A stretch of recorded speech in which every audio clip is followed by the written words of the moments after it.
কিছু উদাহরণ দিয়ে আমরা বাক্য লেখা আছে, এগুলোর থেকে তোমাদের কর্তা, কর্ম এবং ক্রিয়া খুঁজে বের করতে হবে।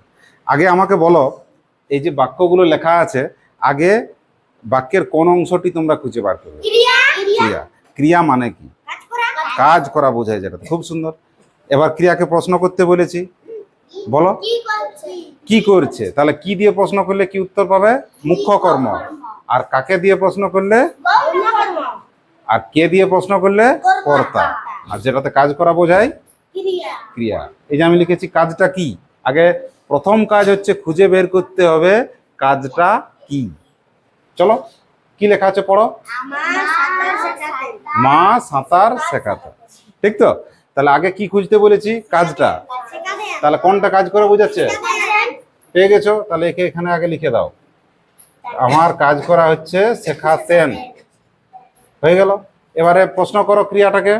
আচ্ছা, প্রথমে রাজু প্রশ্ন করবে। থাম। প্রশ্ন করো, কে শিখাতেন? কি উত্তর পাবে?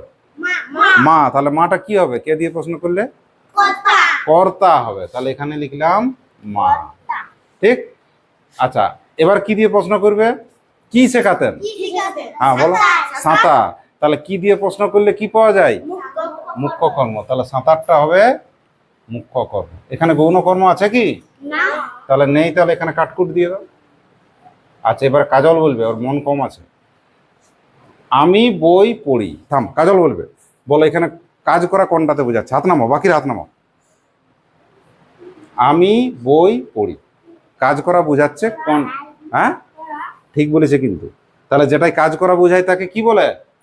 ও বলবে। হ্যাঁ, কাজ করা বোঝায় তার কি নাম বলেছি? ক্রিয়া। বাহ, এই মন দিয়ে শুনছি কই। তাহলে কোনটা হবে রে? পড়ি। পড়ি। এবারে এই ক্রিয়াপদটাকে প্রশ্ন করো, কে পড়ে বলো? আমি। তাহলে আমিটা কি হবে? কর্তা। কে দিয়ে প্রশ্ন করলে কি পাওয়া যায়? কর্তা পাওয়া যায়। আমি বলো কি পড়ি? বই। তাহলে বইটা কি হবে? মুখ্য কর্ম হবে। কি পড়ি? বই। এটা আছে? গৌণ কর্ম নেই। আচ্ছা, এবারে বুলুমতি। আমি রানাকে একটি কলম দিয়েছি। এই দেখ, কাজলও শিখে গেল। বুলু বল, এখানে কাজ করা বোঝাচ্ছে কোনটাতে, কোন শব্দে? কলম দিয়াটা না শুধু দিয়াটা? দিয়াটা। তাহলে দিয়েছে, ঠিক বলেছে। তাহলে দিয়েছেটা হচ্ছে তোমার কি? কাজ করা। তাহলে বুলু বলবে ওটা কার ঘরে লিখবো? দিয়েছি। কাজ করা বোঝালে, আচ্ছা বিনা বল, ক্রিয়ার ঘরে লিখবো। কাজ করা বুঝালে কি হয়? তাহলে দিয়েছিটা হচ্ছে তোমাদের ক্রিয়া। তাহলে এবার একে প্রশ্ন শুরু করো, কে দিয়েছে বলো? কে দিয়েছে? আমি। তাহলে আমিটা কি হবে? কর্তা। আরো প্রশ্ন করো তাকে, কি দিয়েছে বলো? কলম দিয়েছে। তাহলে কলমটা কি হবে? হ্যাঁ, কি দিয়ে প্রশ্ন করলে? মুখ্য কর্ম, কলম। কাকে দিয়েছে?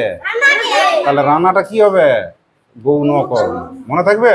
কাকে দিয়ে প্রশ্ন করলে? গৌণ কর্ম। 4 নম্বরে আসো, বাবা কবিতা লিখছেন। কাজ করা বোঝায় লিখছেন। তাহলে লিখছেনটা কি হবে? ক্রিয়া। কাজ করা বোঝাচ্ছে।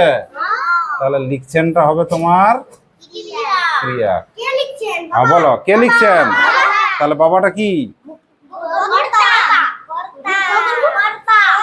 কে দিয়ে প্রশ্ন করলে কি হয়?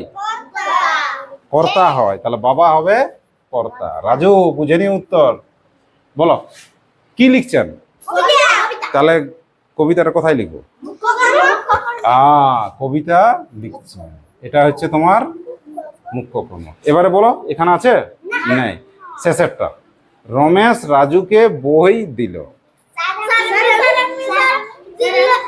আচ্ছা দাঁড়া, রাজুই বলো, কুয়ার নাম আছে। দিলটা কি? ক্রিয়া বলতে কি বোঝায়? কাজ করা বোঝায়। তাহলে দিলটা কোথায় লিখবো? কোনটা ক্রিয়ার কথা দেখাও, এদিকে আসো। এখানে কি লিখবো? দিল লিখবো। আচ্ছা ঠিক আছে, দিল লিখলাম। এবারে প্রশ্ন করো। প্রথমে কে দিয়ে প্রশ্ন করো, কে দিল? হ্যাঁ, কে দিল? কে দিল? রমেশ দিল। তাহলে রমেশটা কি হবে? কর্তা। ঠিক বলেছ। এবারে প্রশ্ন করো, কি দিল? কি দিল? বই। তাহলে বইটা কি হবে? মুখ্য কর্ম। কাকে দিল? তাহলে রাজুটা কি হবে? তাহলে এবার বাক্য দিলে তোমরা খুঁজে বের করতে পারবে? মজা লাগলো এটা? ঠিক আছে, চলো।